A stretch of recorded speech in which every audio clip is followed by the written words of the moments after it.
I want to talk specifically about the dieting myths that people have concepts in their mind as far as what they should or shouldn't be doing as far as eating, nutrition, exercise, and that type of thing, and what I believe to be the way that lifestyle should be approached.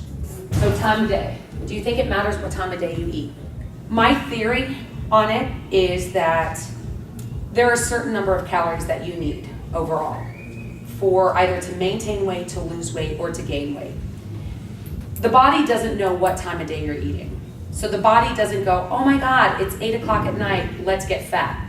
It doesn't do that. It's just not how the body operates. So it matters the overall caloric consumption that you're having throughout the day.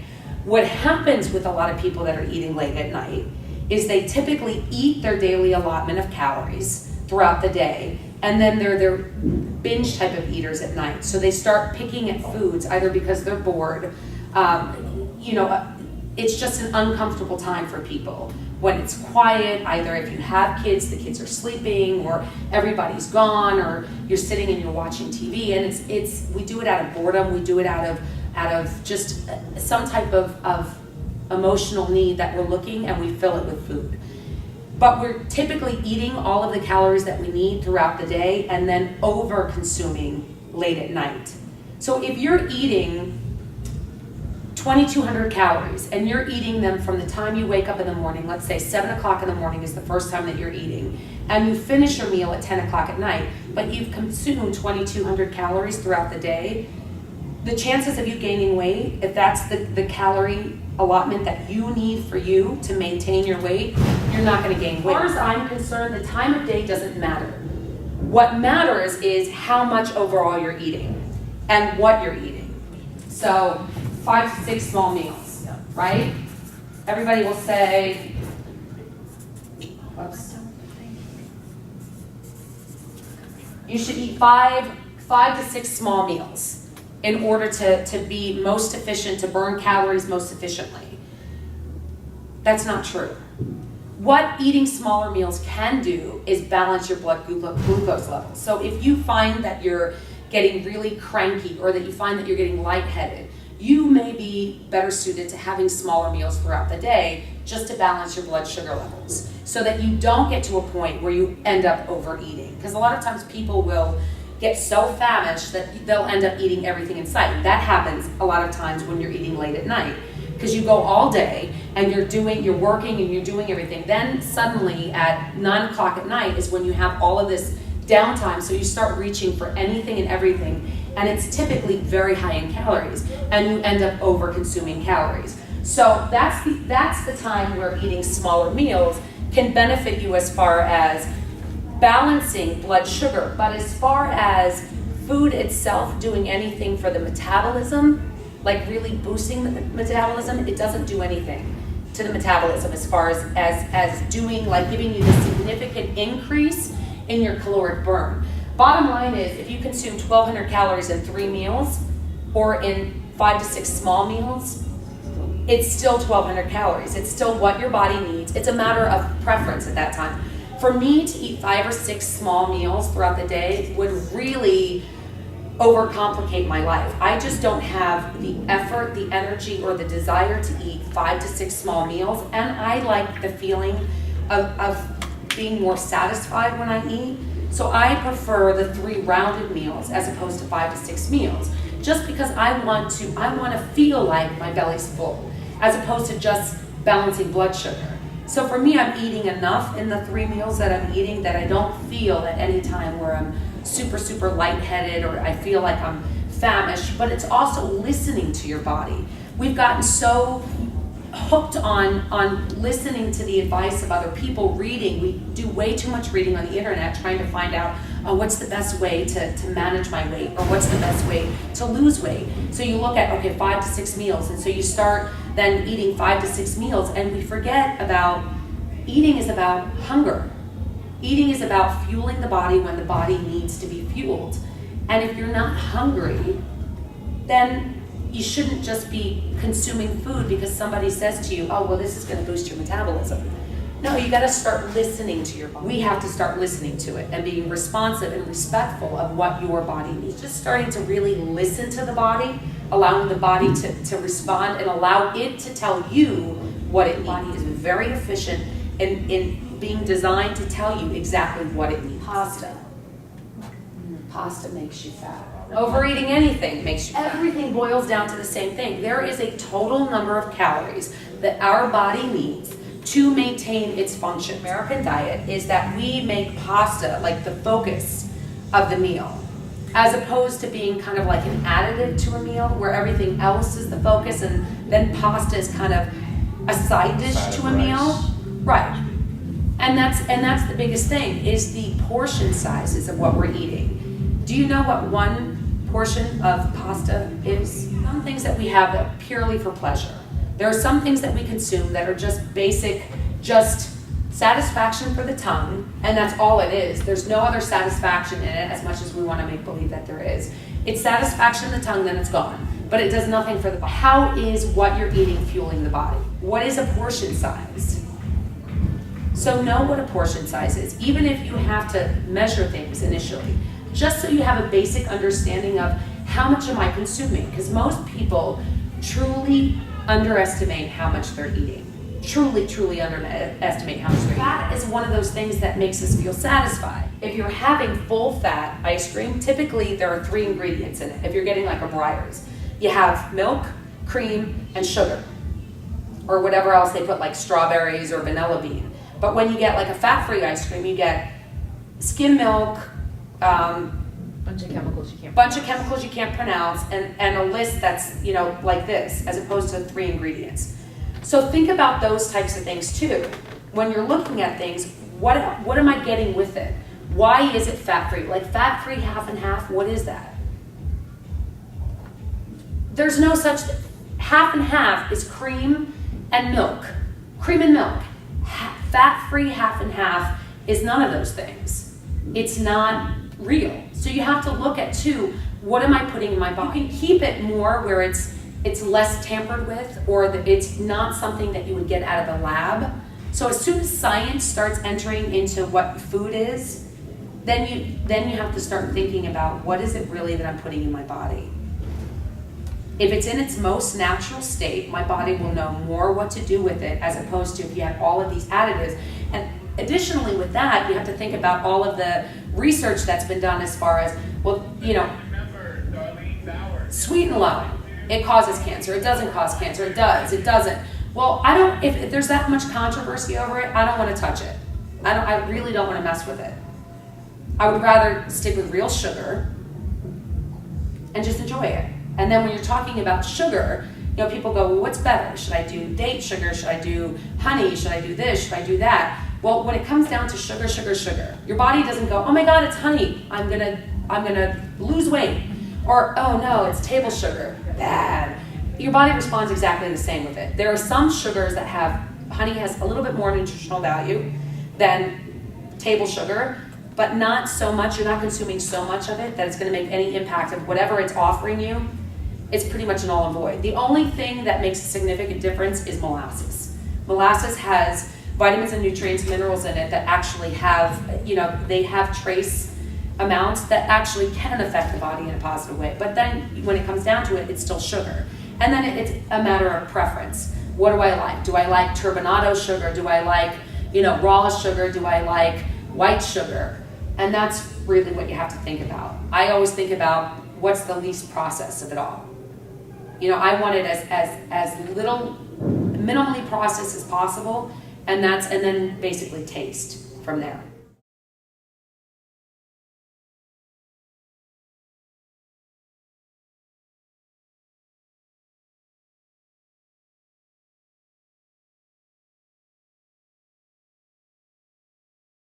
The alkaline diet is primarily a vegetarian diet, but the theory is there are foods that are more acidic and less acidic. So you have, on a level of from alkaline to acidic, there are like kale and things like that, green leafy vegetables are more alkaline. Whereas as you get to like meats and things are more acidic. There are foods, sugar, things like that, things that are typically processed or You know, even citrus fruits are more acidic. I mean, just by nature, they're more acidic. So there are a lot of people now that subscribe to this alkaline diet, that if you keep the foods that you're eating in a more alkaline state, that the body then will naturally lose weight.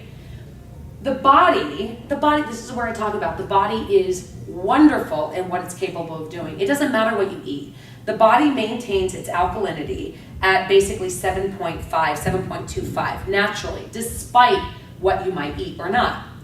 Now, those foods affect the body differently as far as what nutrients they might provide for the body, as far as what defenses they provide for the body, what they give to your cells. You know, what are they doing for your red blood cells? What are they doing for your white blood cells? What are they doing for the body? What vitamins do they provide? You know, so overall general health, typically when you're staying to a more alkaline diet, the foods that you're eating have more antioxidant type properties, and they just have they're more nutrient dense. So it's not to say that eating some foods that are more acidic, like meats, are not bad for the body. Can you get them from animal proteins? Yeah, I do. But that's not to say, but then it's a matter of preference. If you like meat, legitimately like meat, then just find meats that are better, or that are better choices. Do I feel like there's a difference between eating meat that you would buy anywhere that's cheaper and meat that is organic or grass-fed? 100%, yes I do. Because I feel that you are directly eating whatever it is that animal has consumed or been injected with. I truly believe that. And there are studies that will go both ways.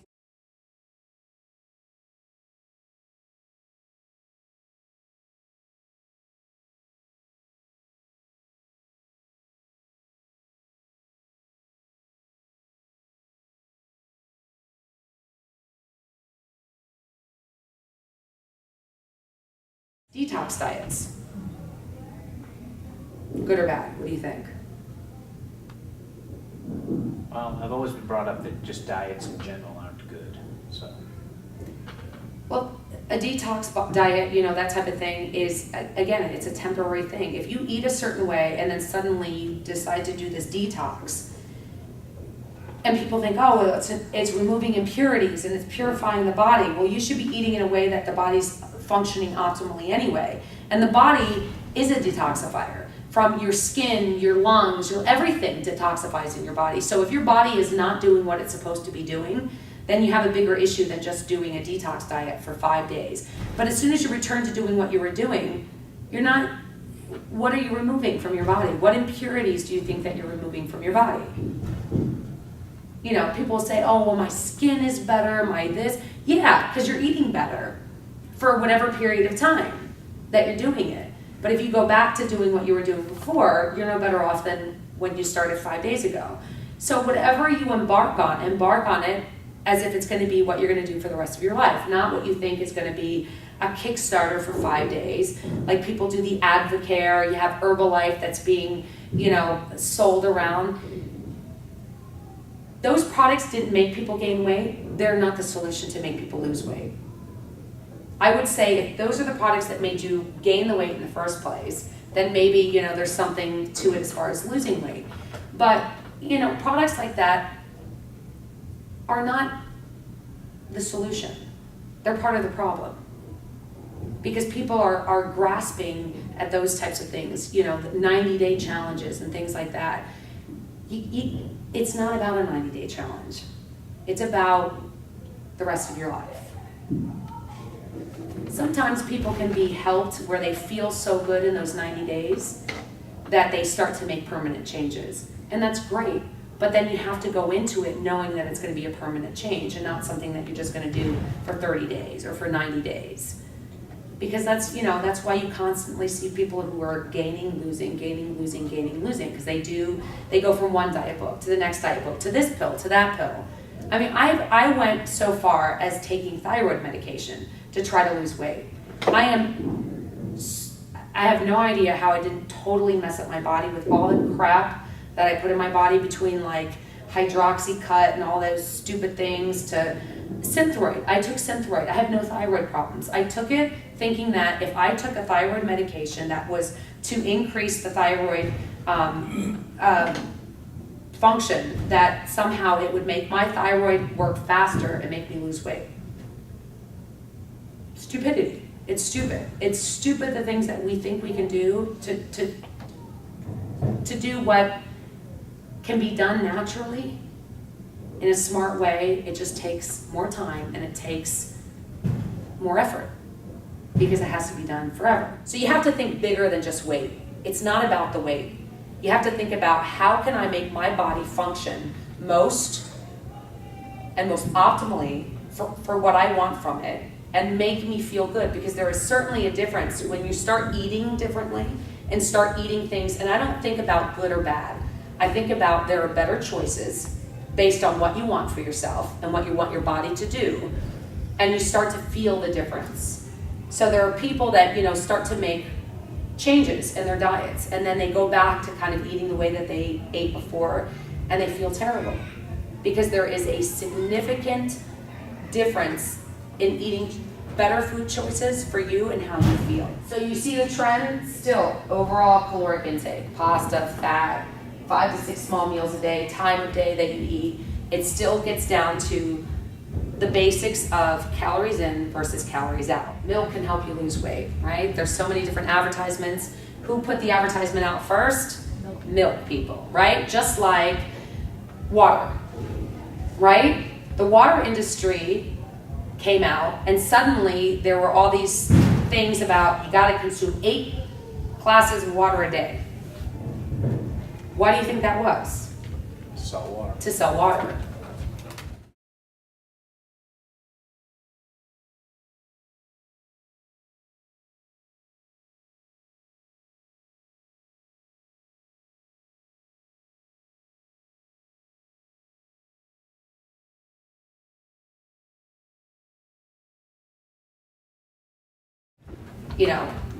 Your body will tell you when it needs water. Everybody is different in what they need. Some people sweat more, some people sweat less. Some people just, lose water more. Some people don't. So you have to start listening to your body. Sometimes, we get all hung up on, oh my God, so it says that we have to have 8-ounce glasses of water a day. Well, it's going to be different. Like if you're exercising a lot, sweating bullets versus sitting down and not sweating at all, your need is going to be different than the person who's not doing anything. So listen to your body. Listen to just common sense. Think about common sense, right? Do you really feel that there's going to be any one particular food that's going to help you lose weight more than another?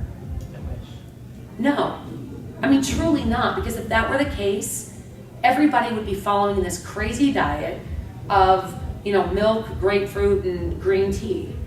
Nothing. There's nothing that is going to react with your body to say, oh, it's milk, I'm going to lose weight. Milk's not a natural part of our diet, really. Is it a healthy part of our diet? Sure. Some people will argue that maybe it's not. There are other ways to get calcium. You can get calcium from kale. You can get calcium from spinach. There's sardines. There are other ways that you can get calcium.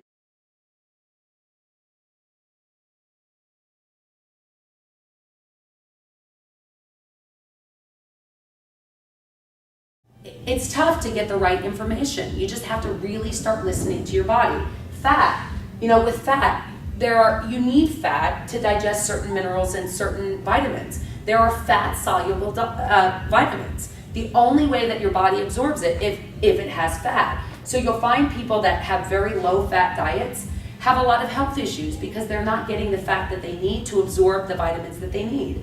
And then you saw even with the back in the early 90s with the fat-free craze, what happened? They took fat out of stuff and they added sugar. And so a lot of times what happened was you never felt satisfied really because it was just pure sugar. And sugar doesn't do anything as far as satisfying you and really making you feel full. It makes you, for a moment, maybe feel full depending on how much of it you're eating. And people think, oh, it doesn't have any fat in it. I can eat as much as I want, which is what people were doing. They would get a fat-free Edam's cake and they would eat the whole thing, and then suddenly we had, a growing waistline issue.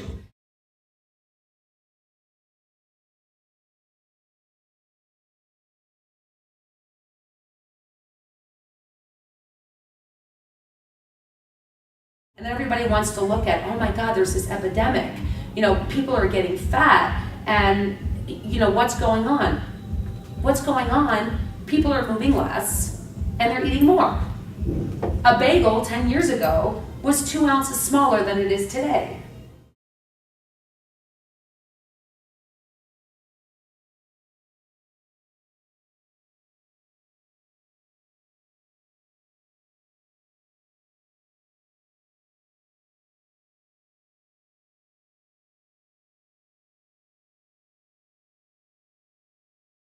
So what has changed? We keep consuming more calories. And what happens? Then we have power this, power that. You lose the remote for your TV, and you sit there and you watch something you don't want to watch because nobody wants to get up and change the channel, right?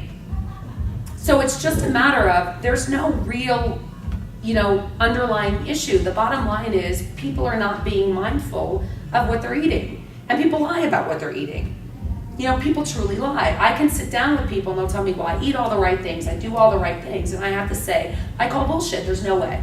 There's no way. There's something that you're doing that is not getting you to the point where you want to go. There's something that's not in line. So another myth is you should not eat proteins and carbohydrates together. There were people that tell you there are certain enzymes that are necessary to metabolize protein. There are certain enzymes that are necessary to metabolize fats or carbohydrates. So people say, well, if you just stay with carbohydrates, then your body can metabolize that more efficiently, and then you eat your proteins at a different time. Well, you have something like the nut, which is found in nature. It's pretty awesome for you. It's got fat and carbohydrates, and the body knows exactly what to do with it. And it's great for you for many, many reasons. I mean, I have literally been my own guinea pig for the last 25 years, and I struggled greatly. I struggled greatly personally with overeating and a tremendous amount of guilt and over-exercising and doing all of the things that I really encourage people not to do. Why? Because I've lived it. I know the misery of eating a ton of food and then trying to go into the gym and working it off and working out for like 4 hours a day. The pain that I had, the unhappiness that I had because I wasn't making good choices and feeling guilty about it, trying to undo it, and just this vicious cycle. And then it just goes on and on and on and on. And trying to get to that place with, okay, I don't particularly care to eat meat. What can I do? How can I find what works for me? And I played with it. And it took years for me to find what really worked for me. But it's something you have to play with it to find what you can do for the rest of your life.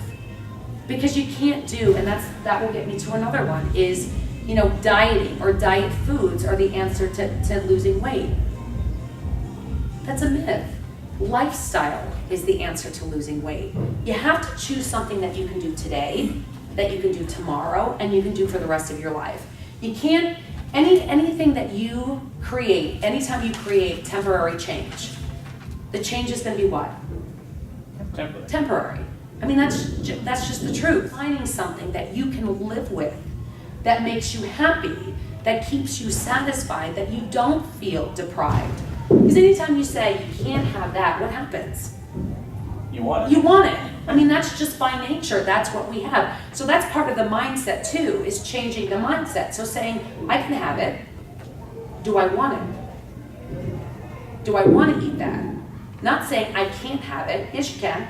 You can have it. Do you want it? Do you want it, and why do you want it? So dieting is not the answer. The diet books can be effective. And the diet books that are out there are not intended to be diets. They're intended to be lifestyles. But everybody mistakes, this is the 2 weeks, this is the other 2 weeks, but then it has a maintenance program. That maintenance program is designed to be done for the rest of your life. But if it's not how you normally eat, chances of you sticking with it are not going to. I'm pressed for time, just like everybody else is pressed for time, except some people make it work, and some people want to keep saying, I don't have the time. Yes, you do. You have the time. You have to make the priority, or make it your priority, and to do what you need to do to get the result that you want. But you have to decide what that is. And you have to decide the lifestyle that you want to lead.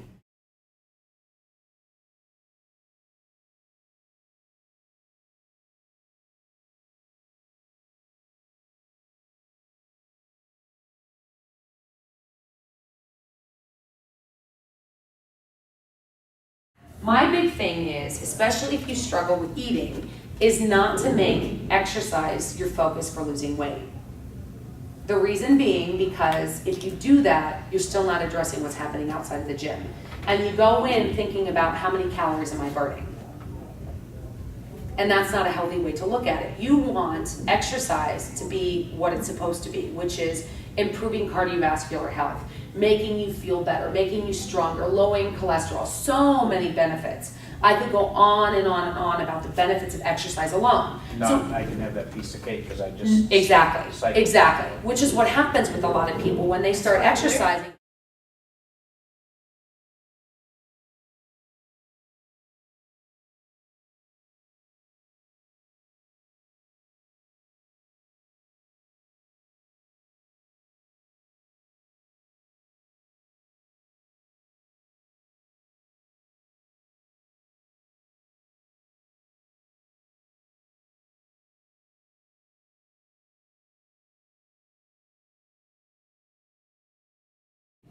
And a lot of times with the exercise too is what happens if you get hurt?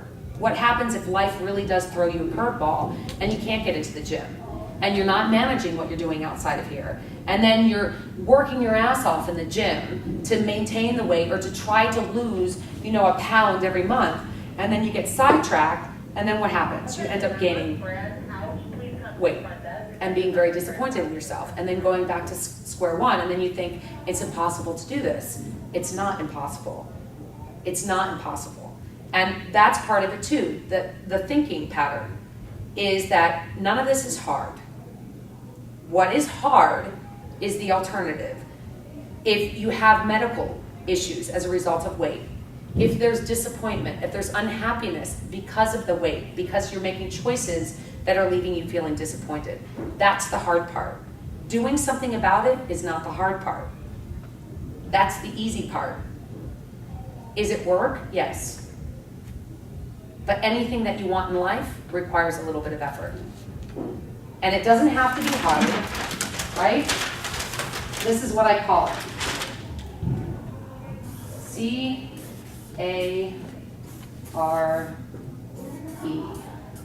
You have to care. Consistent and repeated effort. It has to happen every day. It has to happen every day. It has to be repeated. And it has to be effort. There is effort that goes into it. It's not any harder to eat differently than it is to eat the way that you currently eat. It's just different. It's not any harder. It's not any harder to cook, to make something than it is to pick up the phone and order something or to go out. In fact, I think that's harder, to get in your car and to go out and get something and spend all that time, as opposed to finding really quick things that you can do that are healthy in 20 minutes. Nothing that I make takes me longer than 30 minutes. Nothing, ever. If your satisfaction comes from food alone, if you get that much satisfaction, you got problems in your life. There are issues. There's something that is missing in your life if you're getting that kind of fulfillment from your food alone. Everything is choice. Everything is a decision of saying, okay, if you're unhappy, do something about it. In doing something about it, there are choices. What can you do? Accept the things that you cannot change and change the things that you're unwilling to accept. Your height is who you are. Your shoe size, the color hair, all that can be changed. Right, that can little bottle of color. But there are some things that we have to just accept it for what it is. So you have to get to a place first. It's not a matter of loving yourself. That comes. You gotta like yourself first. You gotta get to a place where you're good with you, that you respect where you are so that you can in fact respect where you're going. Because it's not 5 pounds lighter doesn't mean all of a sudden, life is great, right? We still have the same problems. We still have the same life. It's just now your choices are a little bit different, and maybe you're in smaller clothing. Life doesn't change though. And life never changed. Life doesn't get better, you do. So it's a matter of changing perspective on things, changing the way you think, changing the way you talk, making decisions that make you feel better. Because if you're constantly making decisions that you feel disappointed in, and you're staying at a place where you know, you're saying, oh, well, I don't want to go without having this thing, but then you're unhappy with having that thing, then something's got to give. Either you have to really be accepting of where you are, or you have to change something. Think about, be really, really honest with what you're doing, what you're consuming on a daily basis. That's really what's important. Doesn't matter what I'm doing, doesn't matter what you're doing. It matters what you're doing for you and the result that you're getting based on what you're doing. It matters what you're doing for you based on the results that you're getting and what you're doing and what you want for yourself, right? Same theory. Really, really use your common sense. Just think yourself. Don't rely on anybody else to give you the information as far as these 5 foods are better for metabolic rate than these 5 foods and these 5. No, you can as common thinking people, right? As common sense will dictate what is better and what is not. It's really not, you know, what you look like that dictates whether or not you are a happy individual or not. It's about, are you happy with the choices that you're making? Because you could be overweight and be perfectly fine with the choices that you're making. And that's fine. Now, my other thing is, are you healthy though? Are you healthy and are you okay? If you only have yourself to think about, then that's fine. But if you have other people that are relying on you, counting on you, whether it's children, whether it's a husband, you know, whether you have enough respect for yourself as saying, okay, are there any issues that I have? What can I do better? What can I do better?